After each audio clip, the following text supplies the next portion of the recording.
The next would be regarding what's going on in Somalia now. A word to our brothers there. Of course, we love them as brothers and sisters, and I'm sure, inshallah, the amount will reach more than 200. What do you want to tell them, our brothers and sisters who are watching us now and following well, I think our campaign? The situation actually mainly speaks for itself. If people just try to feel the experience, I think they will get a good understanding of the situation in Somalia. It speaks for itself. It's very poignant, it's very sad, but it's not enough just to experience negative feelings, or positive in other ways. I think there's a twofold situation here. Our brothers in Somalia, please stop the civil war, please stop the conflict, and get together and help one another in order to help us, reach you in a very, efficient way.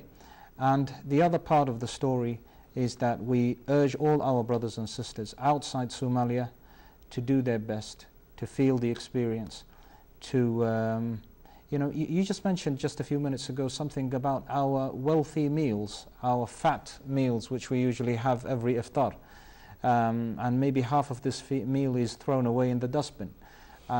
This is very tragic, very sad, very negative. Yes. It gives us an indication that we're not only self-sufficient on the level of necessities, we are also self-sufficient on the level of luxuries. So this means that there's nothing to lose, definitely, in giving out for our brothers and handing out help as soon as possible. Excellent, excellent. And nobody wins in civil war. I mean, definitely, it's everybody loses. That's right. People die because of it. Yeah. Infrastructure gets damaged, destroyed because of civil war. There are two kinds of discourse here. A discourse which is mentioned towards the Muslim people who actually manage this problem from the Quran and Sunnah, and there's a discourse to the general public. The people who are like, for example, the Shabab al-Mujahideen, the insurgent movement, some people think they're doing a good thing, but on the other part, they are actually obstructing some of the operations and processes which are taking place to help the other people. You see, so I'm actually saying that these people who are pretending to doing jihad in some part of the story, they're actually also doing harm in the other part of the story. So this is why I think the country itself needs to unite, needs to understand one another. And this is actually an order from Allah Azza wa Jal and the Prophet ﷺ, وَاعْتَصِمُوا بِحَبْلِ اللَّهِ جَمِيعًا وَلَا تَفَرَّقُوا. Yeah, hold fast unto God's rope and do not disintegrate. And actually what's happening in Somalia is almost the opposite. So we have two dimensions, the interior dimension, alternate dimension, where people need to get together, and especially the people who have power, but are actually abusing this power. They need to get back to their minds and think about reality in a fruitful way. And this is the time. This is the time, definitely. This is the time. If it doesn't happen this time, I think it won't happen in any other time. Inshallah, and I hope, I'm sure, with the help of the Kingdom of Saudi Arabia and the determination of the custodian of the two holy mosques to help our brothers and sisters in Somalia, the Somali government and the Somali decision makers and important key players in the Somali scene can achieve a lot and can achieve unity. That's right. And be together to stop anything that's harming the country and to help people stand on their feet and develop the economy of the country. That's right. And live in a prosperous life, inshallah. That's right. One question about the beauty and of the beautiful reward that people get, and the great reward that people get for any deeds that they do during these nights, the last 10 nights of Ramadan. Well, they're very magnificent rewards. One of the basic, let's start from the basic reward. The basic reward, as we mentioned, is pleasing the self, is putting off the fire that's flaming and going inside us. You know, we are about 11 months, are we? 11 months just eating and driving and chatting and playing around. And when this Ramadan comes, it's our chance to pour water on this fire, which is actually blazed by greed and you know, selfish desires and material. That's right. This is one reward, which is a very basic and humanitarian reward. The other reward is barakah. You get barakah in your life. Barakah is roughly translated blessing from Allah Azza wa Jal, mercy and blessing in your children, in your life, in your family, in your wealth, in your work, in your school, and etc.